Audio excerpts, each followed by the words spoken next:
Olá pessoal, tudo bom? Hoje eu vou comentar sobre os incêndios florestais. É o tema do momento, né? E pelo que parece, vai ser tema do momento durante muito tempo.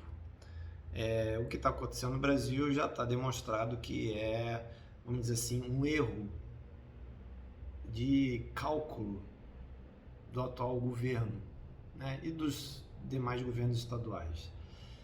Os incêndios florestais são um tema muito importante na engenharia florestal, porque na engenharia florestal a gente, além de tratar da conservação de florestas e demais vegetações, a gente trabalha com a produção florestal. E incêndios florestais, incêndios na vegetação, são uma coisa extremamente problemática no que tange às fazendas, aos cultivos florestais, porque são atividades, são investimentos de retorno de longo prazo. Então você imagina que uma floresta cultivada para fins de exploração, seja para produção de borracha, seja para produção de resina, seja para produção de madeira, de frutos, castanhas, óleos, essa floresta vai estar exposta durante os anos todos, né, aos riscos de um incêndio florestal que pode simplesmente acabar com todo o investimento. Então é um tema bastante importante dentro da engenharia florestal.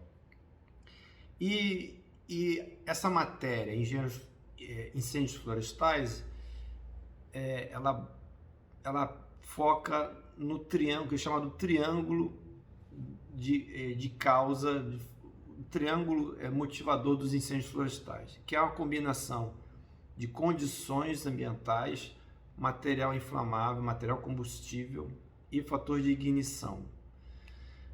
Condições ambientais, basicamente, são as condições climáticas, meteorológicas, né, de um período em que você tem baixa umidade, com calor, com altas temperaturas e forte insolação.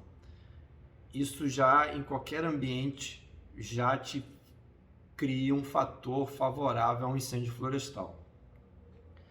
Você tem, além disso, a topografia, que vai determinar, que vai ditar de alguma forma a dinâmica desse incêndio. Então, por exemplo, em terrenos planos, você tendo vento, você tem uma velocidade maior de avanço dos incêndios florestais, ou então a própria extinção, às vezes, do incêndio, se o vento se voltar contra o fogo, empurrando ele para a parte que já foi queimada, né? Isso, inclusive, é parte de uma das estratégias ou táticas para combate de incêndios. No terreno de topografia acidentada, aí você tem outras dinâmicas, né, condicionadas pela declividade, condicionadas pelas outras características de um terreno acidentado. Mas, basicamente, os fatores atmosféricos, né, são determinantes, são o primeiro sinal de que algo é problemático, que merece atenção, né? Por isso que existem certas épocas do ano, em determinadas regiões do país, onde o cuidado é redobrado, né, na prevenção e no combate. Você, além das condições ambientais, você tem um material combustível. E o material combustível, nesse caso, é a vegetação. Mas não é só a vegetação.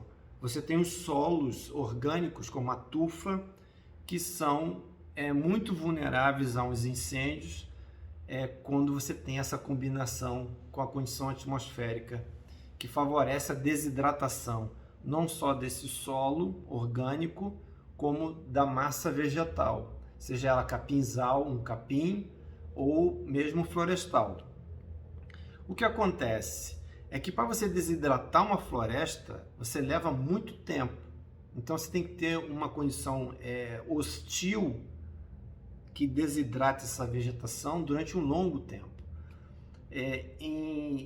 No processo de desmatamento, seja o que aconteceu ou ainda acontece na Mata Atlântica, na Caatinga ou na Floresta Amazônica, o procedimento é você derrubar aquela massa que está úmida, deixá-la exposta à desidratação. Então você corta a vegetação no início da época seca e deixa ela secando ao longo dos meses, para no final você botar fogo. Então essa ideia de que a floresta é úmida, não pega fogo, ela úmida, em pé, saudável, não pega fogo. Você teria que ter um fator de ignição muito forte, tipo, sei lá, um napalm para botar fogo numa floresta úmida, né? Mata Atlântica, Amazônia, sei lá. Mas o que acontece? Derruba-se a floresta úmida e deixa ela desidratando ao longo de meses durante a estiagem para no final você botar fogo. Então, essa mentirinha não cola, né, Satanaro? Então, o que acontece? Você tem o material combustível, que é a vegetação, ou o solo, que na condição ambiental favorável perde a água, perde a umidade e fica exposta ao terceiro fator, que é o fator de ignição, que pode ser um fator natural, pode ser uma descarga elétrica, um raio, né? Pode ser, em casos muito específicos, a tal da combustão espontânea, mas o que a gente está vendo vamos dizer assim, 99,9% é o homem que provoca. De que forma? Fogo para expansão de pastagem, um fogo criminoso oportunista, né? O fogo na mata que foi derrubada, né? E aí você põe fogo, e esse fogo é um grande incêndio que pode ou não escapar para outras áreas. Você tem o fogo criminoso dos maníacos. Eu vi isso muito em Minas Gerais, na época que eu estudei. O capinzal seco, a vegetação seca, a capoeira seca. O cara passava de moto, passava de carro, passava de bicicleta e pegava e botava fogo mesmo. Eu queria ver aquilo pegar fogo. Sentia prazer de ver aquilo ali pegar fogo. E você tem isso. Você tem o especulador, o dono de terreno, que põe fogo para justamente impedir que o mato cresça, né? Como eles chamam, o mato cresça, tome conta do terreno, não só dificultando o acesso ao terreno, dificultando a visualização do terreno pelo comprador, mas para impedir que essa vegetação evolua, né? Fases sucessionais e um dia se enquadre na legislação ambiental, e aí fica mais complicado de você fazer qualquer coisa ali. Isso é o fogo da especulação imobiliária. E você tem outros casos, outras razões criminosas de incêndio. Por exemplo, aqui no Rio a gente tem fogo iniciado por atos religiosos, seja as oferendas, cultos afros brasileiros, seja a prática de ficar queimando papel com pedido para Deus no alto da montanha, que igrejas fazem.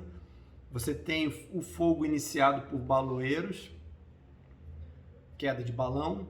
Você tem o fogo que começa no fundo de condomínio, no fundo de favelas, para queima de lixo. Você tem, aqui no Rio de Janeiro, uma pecuária residual medíocre que insiste em continuar. E aí se põe fogo em áreas extremamente degradadas, põe fogo no capim. Tem de tudo, né? Então, mas basicamente, fogo criminoso. O que está acontecendo no Pantanal? Está acontecendo na Amazônia? Em parte é fogo para a expansão da atividade agropecuária em novas áreas, né? Mas também tem fogo criminoso para destruir áreas, para, enfim, prejudicar o vizinho. Tem de tudo, né? Esse fogo está sendo combatido heroicamente, né? A sociedade civil está se organizando para cobrir os buracos da falta da ação oficial.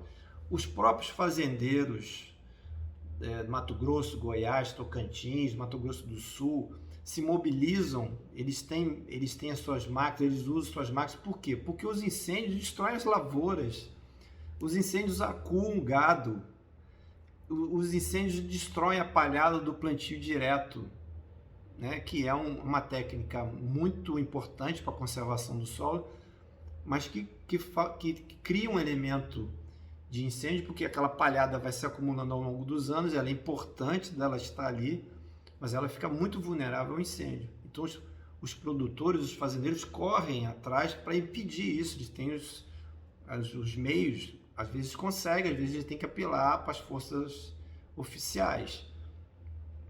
E você tem as unidades de conservação que sofrem muito com isso, as áreas de APP, enfim.